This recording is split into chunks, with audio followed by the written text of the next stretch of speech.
본문 말씀 야고보서 4장 6절에서 10절 말씀입니다. 그 가운데 6절과 7절을 제가 봉독하겠습니다. 그러나 더욱 큰 은혜를 주시나니 그러므로 일렀으되 하나님이 교만한 자를 물리치시고 겸손한 자에게 은혜를 주신다 하였느니라. 그런즉 너희는 하나님께 복종할지어다. 마귀를 대적하라. 그리하면 너희를 피하리라. 아멘. 지난주에 우리가 가까이 해야 할 하나님이 어떤 분인가를 보았습니다. 하나님은 인생에게 은혜를 주시는 분이라고 했습니다. 그분은 신자와 불신자에게 똑같이 일반적인 은혜를 베풀어 주셨습니다. 이 은혜는 신자와 불신자에게 똑같이 주시는 것으로 모든 인생에게 꼭 필요한 것이기 때문에 일반적인 은혜라고 하는 것입니다. 그런데 하나님께서는 그의 백성, 그의 자녀들에게만 주시는 은혜가 있습니다. 하나님께서 자기를 알게 해주시는 데 필요한 은혜인 것입니다. 그것은 바로 하나님과 하나님의 변함없는 뜻을 그의 백성들에게 알려주기 위해서 기록된 주신 성경입니다. 하나님께서는 자기 자녀들을 구원하기 위하여 예수 그리스도를 보내주셨습니다. 또 그를 통하여 영원한 생명인 구원을 주셨습니다.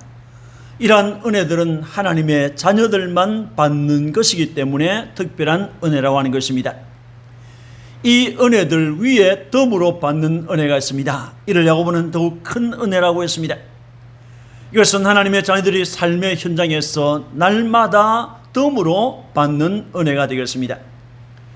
우리 하나님은 그의 자녀들에게 더욱 큰 은혜를 주시는 분입니다. 하나님께서 그의 자녀들에게 이와 같이 은혜를 주시는 것은 우리로 하여금 하나님을 더 가까이 하기 위함인 것입니다. 지난주에 이어 오늘도 하나님을 가까이 하라라는 말씀으로 함께 은혜를 받고자 합니다. 본문 8절을 봅니다. 하나님을 가까이 하라. 그리하면 너희를 가까이 하시리라고 했습니다. 누구를 가까이 한다는 것은 그 사람을 좋아한다는 것입니다. 우리가 하나님을 가까이 한다는 것은 하나님을 좋아한다는 것입니다.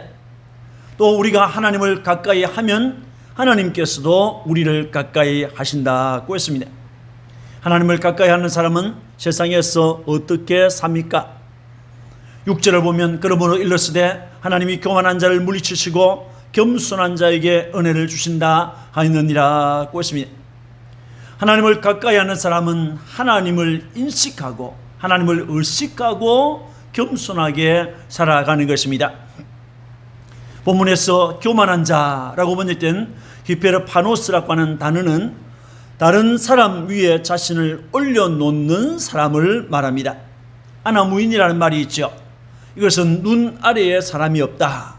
눈 아래로는 사람이 보이지 않는다라는 뜻으로 방자하고 교만하고 다른 사람을 업신여기는 사람을 가리키는 말이 되겠습니다. 하나님은 다른 사람을 무시하며 교만하게 행하는 자에게 은혜를 주시지 않는 분입니다. 오히려 우리 본문에서 그들을 물리친다고 했습니다.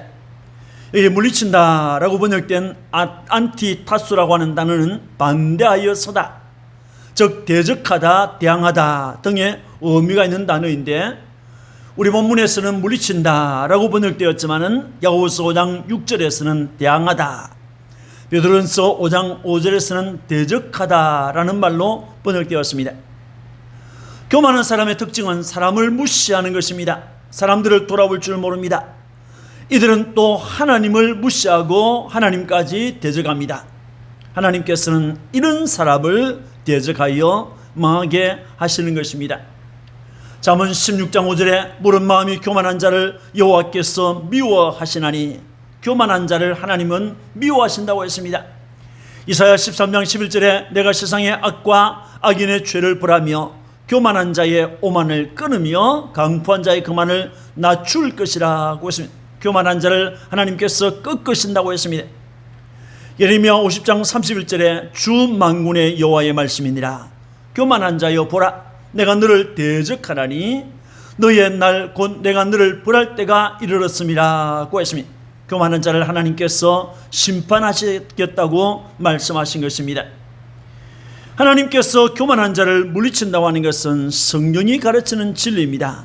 잠언 8장 13절에 여호와를 경외하는 것은 악을 미워하는 것이라 나는 교만과 거만과 악한 행실과 배역한 일을 미워하느니라고 했습니다. 교만을 미워한다고 했습니다. 잠언 16장 18절에 교만은 패망의 선봉이요 거만한 마음은 넘어짐의 앞잡이니라. 잠언 15장 25절에 여호와는 교만한 자의 집을 허시며 라고 했습니다. 교만한 자의 집을 하나님께서 헐어버리신다고 했습니다. 세상 사람들도 사람을 무시하는 교만한 자를 좋아하지 않고 멀리합니다. 반면에 하나님은 겸손한 자에게 은혜를 주신다고 했습니다. 여기에서 겸손한 자라고 번역된 다페이노스라고 하는 단어는 겸손한 또는 비천한 이런 의미를 가지고 있습니다. 이 단어가 10절에서는 낮추라라고 번역되어 있습니다. 하나님의 전지전능 앞에서 자신은 무능하고 비천한 자인 것을 아는 것이 겸손입니다. 이들은 하나님의 인도하심을 전적으로 믿고 의지합니다. 겸손한 자는 하나님의 도우심을 진심으로 구합니다. 하나님이 하고 싶은 것을 하실 수 있도록 자기를 완전히 내어놓습니다. 이러한 자에게 하나님께서는 은혜를 베풀어 주시는 것입니다. 은혜가 무엇입니까? 거저 주는 것, 값없이 주는 것, 공로 없이 주는 것이 은혜인 것입니다. 받을 만한 가치가 있는 일을 행한 적이 없는데 받게 되는 것, 조건 없이 받게 되는 것이 은혜인 것입니다. 그 은혜를 하나님께서 주신다는 것입니다. 본문에서 주신다라고 할 때 이 디돔이라는 단어는 본문에서는 선사하다라는 의미로 사용되었습니다. 하나님은 겸손한 자에게 은혜를 선물로 주신다고 한 것입니다. 잠언 29장 23절에 사람이 교만하면 낮아지게 되겠고 마음이 겸손하면 영예를 얻으리라고 했습니다. 겸손한 자를 하나님께서 영예롭게 하신다고 했습니다. 본문 10절을 보면 주 앞에서 낮추라 그리하면 주께서 너희를 높이시리라고 했습니다. 여기에서 높이신다라고 번역된 휩소라고 하는 단어는 높이다 또는 들어 올리다라고 하는 의미를 가지고 있습니다. 시편 27편 5절에 여호와께서 환난 날에 나를 그의 초막 속에 비밀히 지키시고 그의 장막 은밀한 곳에 나를 숨기시며 높은 바위 위에 두시리로다 고 했습니다. 높은 바위 위에 하나님께서 올려주신다는 말씀이 되겠습니다. 시편 75편 10절에 또 악인들의 뿔은 다 베고 의인의 뿔은 높이 들리로다 라고 했습니다. 의인의 뿔은 높이 들려진다는 것입니다. 다윗은 하나님께서 원수들 앞에서 자신의 머리를 들어 올리셨고 앞으로도 들어 올리실 것을 말하면서 그는 찬송했습니다. 시편 107편 32절과 118편 28절에서 이 올린다고 하는 말, 이 높인다고 하는 이 말은 칭찬하다 또는 찬양하다라는 의미로 사용되었습니다. 여러분 요셉을 보십시오. 그는 아버지의 집에서 아버지 야곱의 사랑을 받으면서 살았습니다. 그러나 형들의 미움을 받아서 미디안 상인들에게 팔려서 애굽으로 끌려갔습니다. 그곳에서 애굽의 바로의 신하 시위대장 보디발의 집으로 팔려갔습니다. 그는 더 이상 아버지의 아들이 아니었습니다. 사랑받던 아들이 아니었습니다. 종이었습니다. 종이 되어서 주인을 섬기고 주인의 재산을 관리했습니다. 그러던 어느 날 그는 주인의 아내를 성폭행하려고 했다는 누명을 덮어쓰고 감옥에 갇혔습니다. 어쩌면 요셉은 감옥에서 평생을 보낼 수도 있었습니다. 그런데 어느 날 이 애굽왕 바로가 이상한 꿈을 꾸었습니다. 그리고 그 꿈을 아무도 해석하지 못할 때 요셉이 그 꿈을 해석해 주었던 것입니다.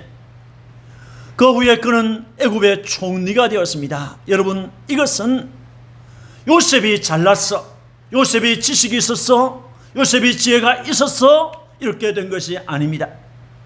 하나님께서 그를 높여주셨던 것입니다. 하나님이 감옥에 있던 그를, 죄인이었던 그를 높이 들어서 총리가 되게 했던 것입니다. 요셉이 이렇게 될 줄 누가 알았겠습니까? 요셉 자신도 몰랐습니다. 물론 아버지나 형들도 몰랐습니다. 아버지의 집에서 섬기던 하나님만을 의지하면서 살았을 뿐입니다. 그는 종의 자리에까지 낮아졌고 죄수가 되어서 감옥에까지 낮아졌습니다. 그렇게 낮아졌던 요셉을 하나님께서 내가 너를 땅의 높은 곳에 올리고 라고 했던 말씀처럼 그를 높이 올려주셨던 것입니다. 하나님께서는 겸손한 그의 백성에게 은혜를 베풀고 높여주시는 분입니다. 그러나 하나님께서는 교만한 자는 대적하여 끌어내리시는 분입니다. 다니엘 4장을 보시면 거기 바벨론 제국에 느부갓네살이라는 왕이 있었습니다. 그는 다니엘을 통해서 교만하지 말 것을 경고받았지만은 1년이 지난 다음에 바벨론 왕궁 지붕을 건들면서 이 큰 바벨론은 내가 내 능력과 내 권세로 건설하였다. 나의 도성으로 삼았고 이것으로 내 위엄의 영광을 나타낸 것이 아니냐라고 자랑하고 있었습니다. 그런데 그의 입에서 그 말이 끝나기도 전에 나라의 왕위가 그를 떠나버렸습니다. 그는 사람들에게서 쫓겨났습니다. 짐승들과 함께 거하면서 소처럼 풀을 먹으면서 또 몸이 하늘 이슬에 젖고 머리털은 독수리의 머리털처럼 자랐습니다. 손톱은 새의 발톱과 같이 되었습니다. 그렇게 살기를 7년을 보냈습니다. 그 7년을 보낸 단 하나님을 바라볼 때 모든 것이 회복되었습니다. 회복된 후에 그는 지극히 높으신 하나님께 감사하며 영생하시는 이를 찬양하고 경배했던 것을 봅니다.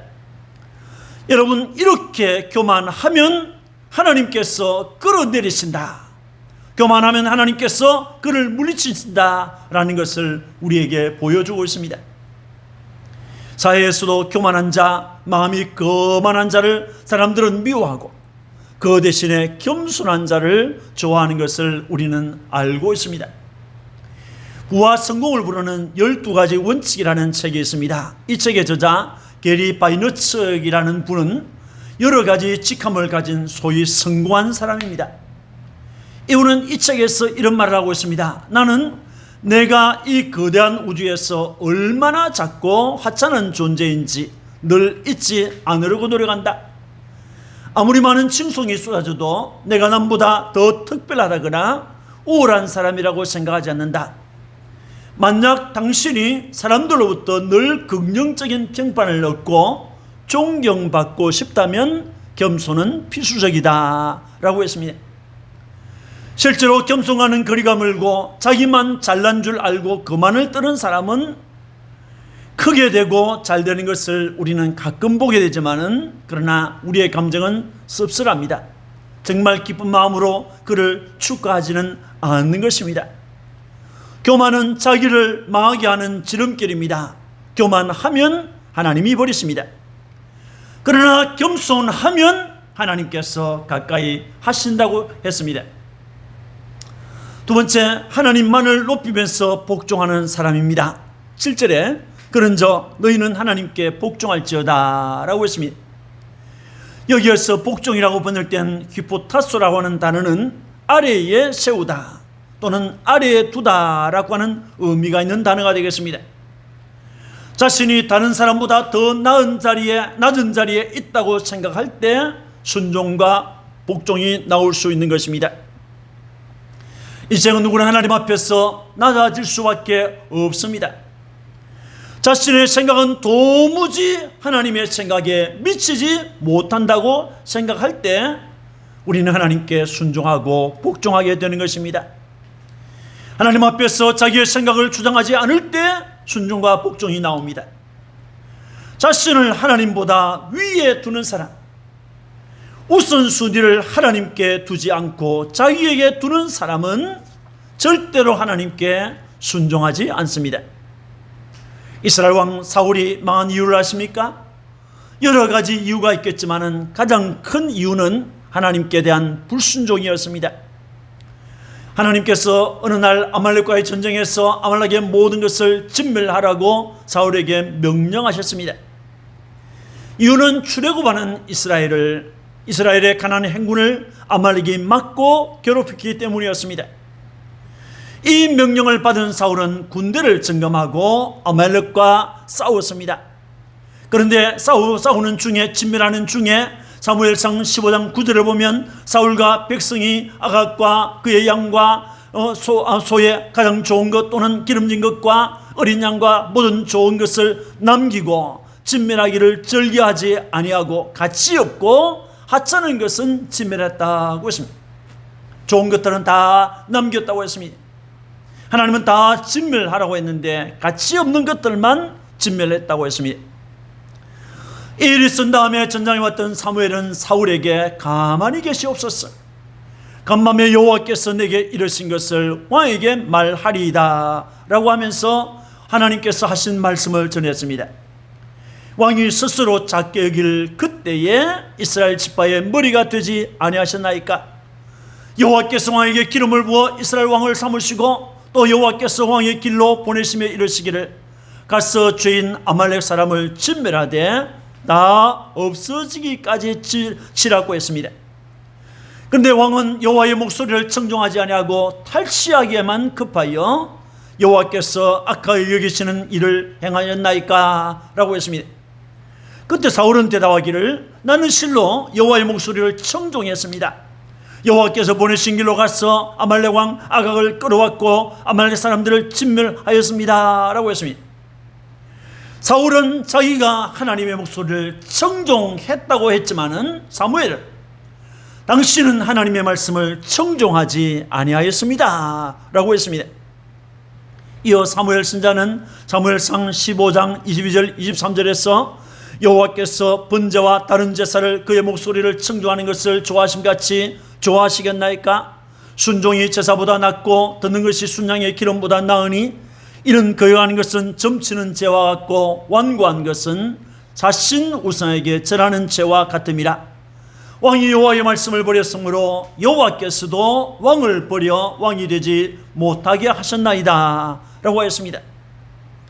이런 책망을 들었을 때 사울은 회개해야 했습니다. 하나님께 순종하는 자가 되어야 했습니다. 그런데 그는 회개하지 않았습니다. 더욱 교만해졌고 불순종의 사람으로 남았습니다.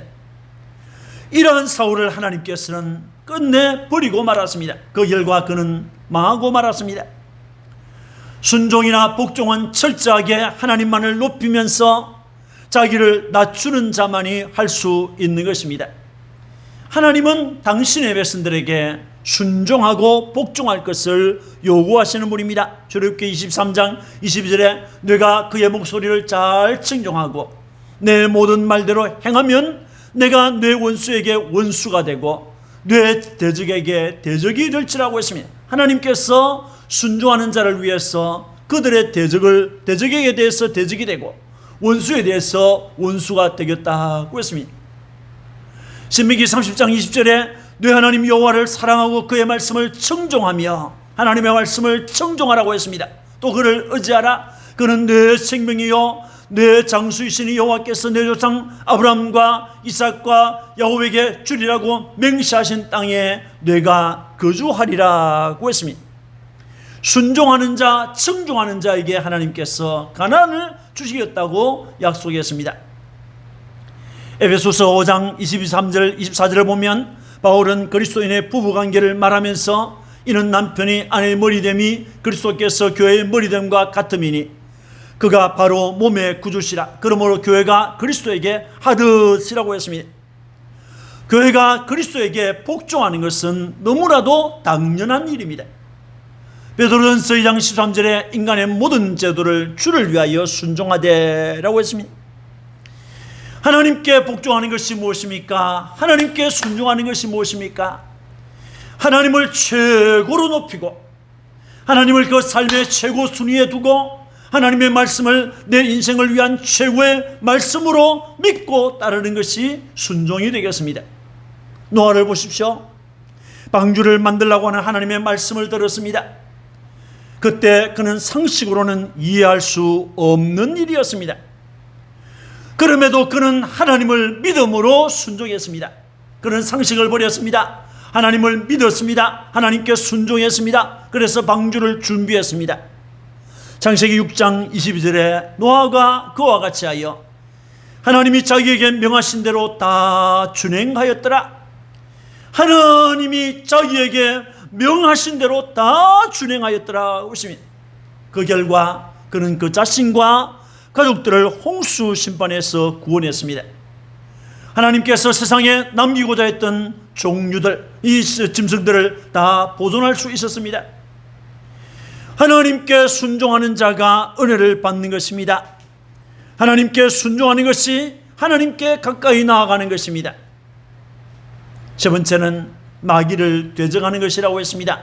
7절에 그런즉 너희는 마귀를 대적하라. 그리하면 너희를 피하리라고 했습니다. 마귀는 영물입니다. 마귀라고 하는 이름은 사탄의 다른 이름입니다. 그놈은 천하 만국을 꿰고 유혹하는 자입니다. 마귀는 죽음의 세력을 가지고 있습니다. 마귀는 초자연적인 존재로서 하나님의 대적이며 인간들을 유혹하고 타락시키는 놈입니다. 끊임없이 성도들을 시험하고 있습니다. 요한계시록 2장 10절을 보면 너는 장차받을 고난을 두려워하지 말라. 볼지어다 마귀가 장차 너희 가운데서 몇 사람을 오게 던져 시험을 받게 하리니 너희가 10일 동안 환난을 받으리라. 너희가 죽도록 충성하라. 그리하면 내가 생명의 멸류관을 너희에게 주리라고 했습니다. 여러분, 마귀는 성도를 시험한다고 했습니다. 그러나 주님은 우리에게 충성하라고 말씀하고 있습니다. 마귀는 크고 작은 시험들로 성도들을 시험하고 미혹합니다. 그놈은 그리스도인들을 대적하고 끊임없이 삼킬 자를 찾고 있는 것입니다. 베드로전서 5장 8절에 근신하라 깨어라. 너희 대적 마귀가 우는 사자같이 두루다니며 삼킬 자를 찾나니라고 했습니다. 마귀는 하나님을 대적하고 하나님의 말씀을 의심하게 합니다. 우리에게서 하나님의 말씀을 뺏어감으로 우리로 하여금 구원에 이르지 못하도록 하는 놈입니다. 누가복음 8장 12절에 길가에 있다는 것은 말씀을 들은 자니 이에 마귀가 가서 그들이 믿어 구원을 얻지 못하게 하려고 말씀을 그 마음에서 빼앗는 것이요 라고 했습니다. 하나님께 복종하는 자가 그리스도인이라고 했습니다. 하나님께 복종하는 것이 무엇입니까? 그것은 하나님의 원수요, 교회의 원수요, 그리스도인의 원수인 마귀를 하나님의 말씀을 복종함으로 대적하는 것입니다. 솔직히 말씀드리면 우리는 마귀를 이길 힘이 없습니다. 마귀를 이길 수 있는 분은 예수님밖에 없습니다. 그럼에도 마귀를 대적하라고 했습니다. 대적하다, 이 말은 대항하다, 굳게 서다라고 하는 것으로 대적하고 정하고 거스르다, 견뎌내다고 하는 이런 의미가 있습니다. 마귀를 대적하려면 마귀를 이기신 주님을 믿는 믿음을 굳건히 하면 됩니다. 나는 이길 수 없어도 주님이 이기셨기 때문에 이기신 주님, 마귀를 이기신 그 주님을 굳게 믿고 따라가는 것입니다. 마귀를 대적하기 위해서 우리는 하나님의 전신갑주로 무장해야 합니다. 하나님의 전신갑주입니다. 하나님의 영으로 무장되어야 합니다. 성령으로 충만한 사람은 사탄을 두려워하지 않습니다. 마귀는 예수님까지 시험했지만 성령 충만했던 주님은 마귀를 대적하여 물리쳤습니다. 마귀를 대적하여 이기는 자를 하나님께서 가까이 하신다고 했습니다. 여러분, 우리는 더욱더 큰 은혜를 주시는 하나님을 가까이 해야 합니다. 하나님께서는 우리가 하나님을 가까이 하는 것을 기뻐하십니다. 우리가 겸손하면 하나님을 가까이 할 수가 있습니다. 우리가 하나님께 복종하면, 순종하면 하나님을 가까이 할 수 있습니다. 우리가 마귀를 대적하면 하나님을 가까이 할 수 있습니다. 아니, 하나님만을 의지하는 겸손한 자를 하나님께서 가까이 해 주시는 것입니다. 하나님만을 믿고 하나님께 복종하는 자를 하나님께서 가까이 해 주시는 것입니다. 하나님과 교회와 그리스도의 원수인 마귀를 대적하는 자를 하나님께서 가까이 해 주시는 것입니다. 그래서 은혜인 것입니다. 그러므로 긍휼하심을 받고 때를 따라 돕는 은혜를 얻기 위해서 은혜의 보좌 앞에 담대히 나아감으로 하나님께 더 가까이 나아가는 여러분들이 되시기를 주님의 이름으로 축원합니다. 아멘. 기도하겠습니다. 하나님 아버지, 감사합니다. 우리는 하나님을 가까이 해야 될 사람들입니다. 하나님의 은혜를 받았기 때문에 그렇습니다. 하나님 아버지, 우리가 하나님을 가까이 하려고 할 때 여러 가지 시험들이 많지만은 우리는 하나님 앞에서 겸손하면 하나님을 가까이 할 수가 있습니다. 하나님께 복종하면 가까이 할 수가 있습니다. 마귀를 대적하면 하나님을 가까이 할 수가 있습니다. 하나님 그보다도 하나님만을 의지하는 겸손한 자를 하나님이 가까이 해주시고, 하나님을 믿고 하나님께 순종하는 자를 하나님께서 가까이 해주시고, 하나님과 교회와 우리의 원수인 마귀를 대적할 때 하나님께서 우리를 가까이 해주신다고 하는 이 말씀을 확실히 믿습니다. 주여 받은 은혜를 감사하고 믿음으로 순종하여 사는 참되고 신실한 하나님의 자녀들 되게 하여 주옵소서. 오늘 주님 앞에 드리는 우리의 예배, 우리의 찬송, 우리의 기도, 우리의 예물 다 기쁘게 연락하여 주옵소서. 우리 구주 예수 그리스도의 이름으로 축복하고 기도합니다. 아멘.